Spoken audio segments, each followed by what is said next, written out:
Let's create. Gandinga de Puerto Rico. Gandinga. Old school recipe from our ancestors. And I learned this from my grandmother, who's from Loíza.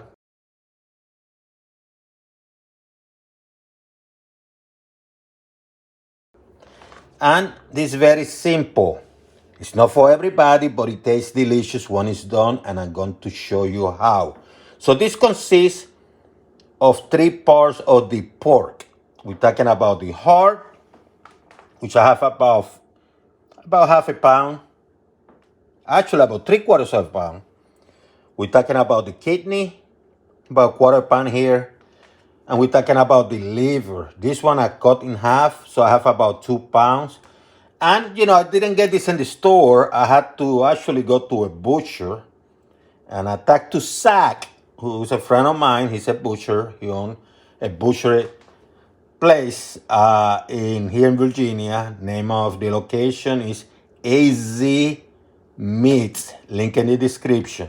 So he hooked me up with this. So I have other here, and I'm going to introduce them later, but I'm going to put them also in the description.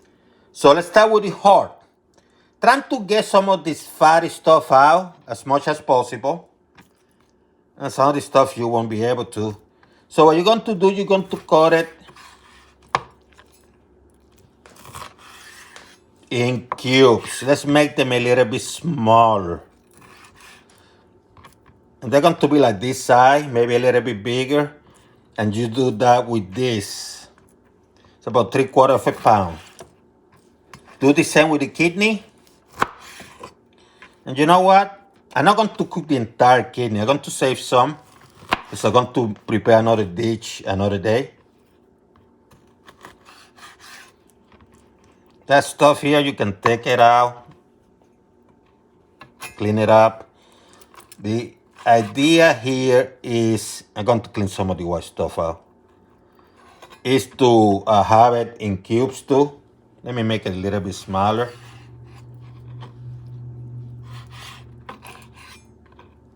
Like this. Let's go with the liver. Pretty much the same, smaller cuts. I have more liver than anything else.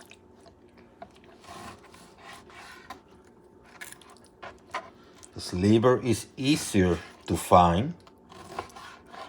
Once again, chunks like this. Make sure you put all 3 meats in a container together. I had the heart, kidney, liver. Total 3 pounds. 2 pounds for the liver, about 1/4 pounds for the kidney, and 3/4 for the heart. Adds to 3 pounds. So you have to do the cleansing, what I call the cleansing, la limpieza in español, in Spanish. So you're going to put a tiny bit, about a tablespoon of vinegar. I'm going with apple cider vinegar. About a tablespoon. And then I'm going to add lemon juice. And I have about 2 lemons to do this. If you get a couple seeds, don't worry. You're going to get them out eventually. And what you do after you do this, you're going to mix things nicely together, okay?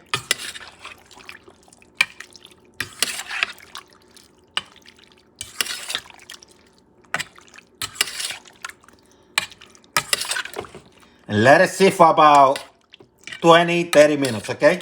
About half an hour. It's been about 30-35 minutes. Got a cast iron, you can use any type of pan. Little bit of extra virgin olive oil. This is an additional step because I like to break out the flavors. You know what? Let me put a little butter, optional, unsalted. What I'm going to do, I'm going to give them a nice color.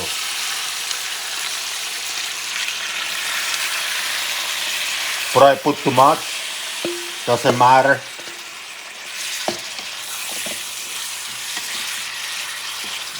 Going to move them around, medium high.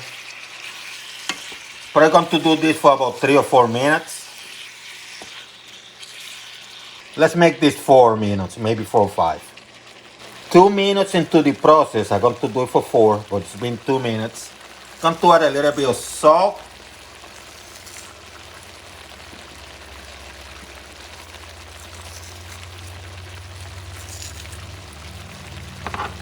Some black ground pepper.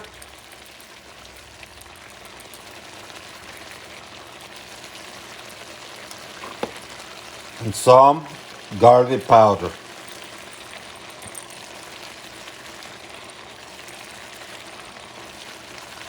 As it's cooking. Mix it up a little bit.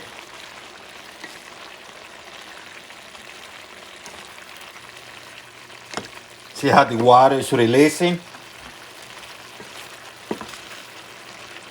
And I'm going to finish that for the last 2 minutes, okay? And when you're done, you're just going to move it out the way and go to the next process. 2 more minutes. I'm going to use a cast iron pot. I have medium high. Let me put it to medium. You can use what we call caldero too in Puerto Rico. Whatever you need, just use a pot. So the first thing I'm going to do, I'm going to use some Annatto oil. Link in the description. Because you're creating the sofrito part. Medium heat is in preheating.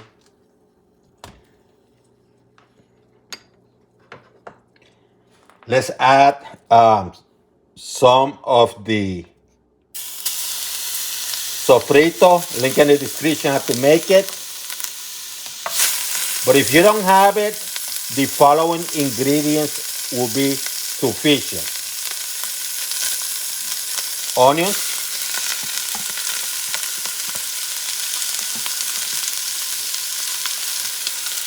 green pepper, and some cilantro.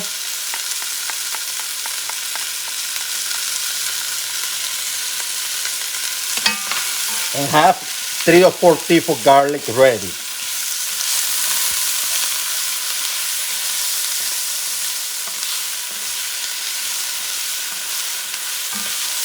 Do this for a few seconds.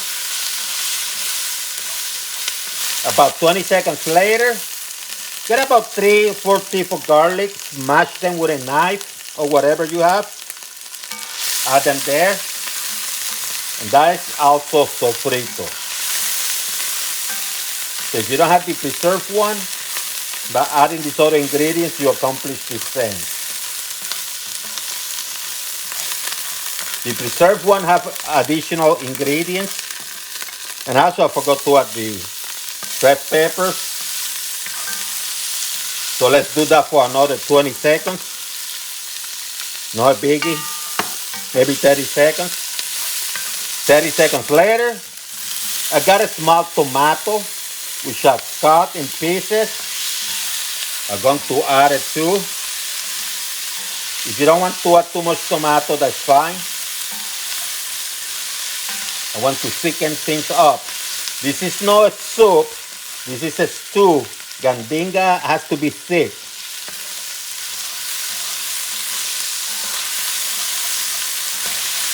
I have a grated tomato. You can use tomato sauce, but I like to go natural. This stuff is so ripe that it looks like paste. That's perfectly fine. I just grated the tomato.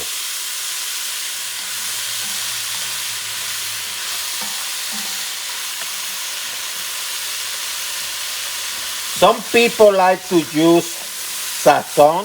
I don't because it has a lot of artificial colors, especially certain brands. Not all, but most brands.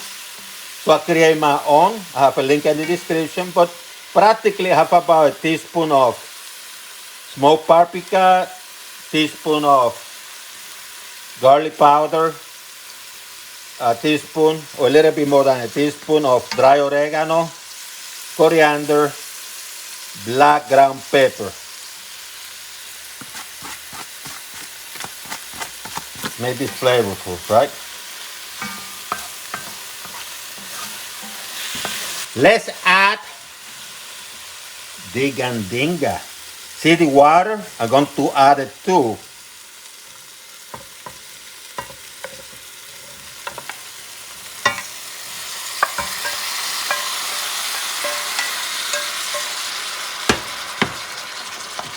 Let's mix everything, all the flavors together.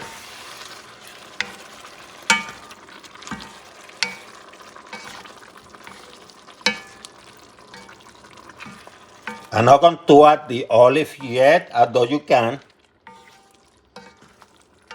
And I'm not going to add the capers yet, or the potatoes. Not yet. See how it's looking? I mix up.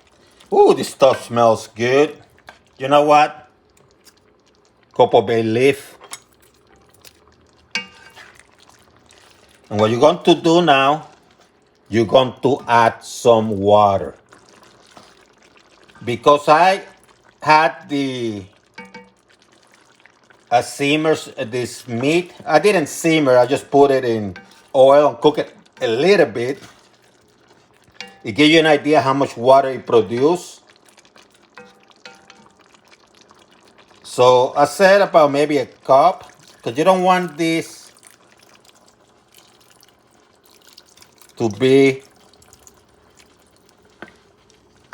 yeah, a cup would do for these 3 pounds.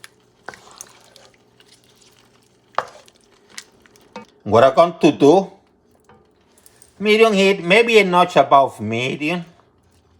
Maybe a notch, couple notches above medium. And I'm going to let this cook for about 20 minutes, okay? But before I do that, I want to give it a taste.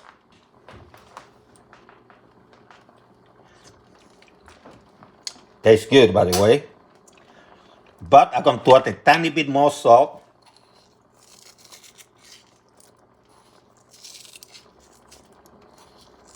You add it to your taste.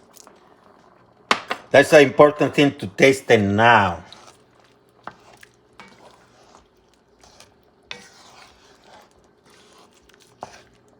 Because you want this delicious, okay? 20 minutes, cover it. 20 minutes later, oh, look at this beauty. Look at this beauty. So what I'm going to do, I'm going to add some capers. It's about a teaspoon. 10 to 12 olive without the seeds. And let's put some potatoes. See, I cut them. Not a lot.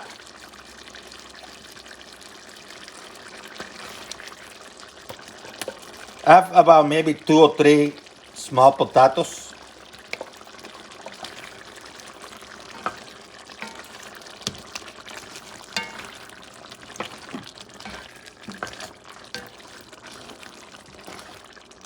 And you're going to let this baby cook until the potatoes are soft.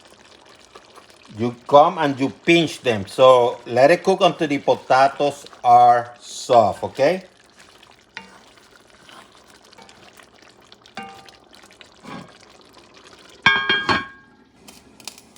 Last 5 minutes. Look at this baby. Look at this baby. Yeah, potatoes about 5 minutes away. See how thick things are? See how thick? Nice and thick, huh? Perfect. Perfect. So, final touch. I call it the earthy flavor aroma touch. Remind me of the island. So you can use some cilantro or culantro or combination. Sprinkle it up just a little bit. And just 5 minutes to let them cook. I always do that with my, about 90% of my stews. Add that earthy flavor. But I want them cooked, so you leave it for about 5 minutes, okay? Cover up. There they are.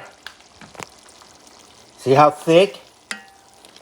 If it's soupy, some people cook it and it has a lot of liquid. It's not supposed to be like that. That's me judging the amount of water. My technique ensure that this is always thick and perfect. And you know what I have here? Some rice.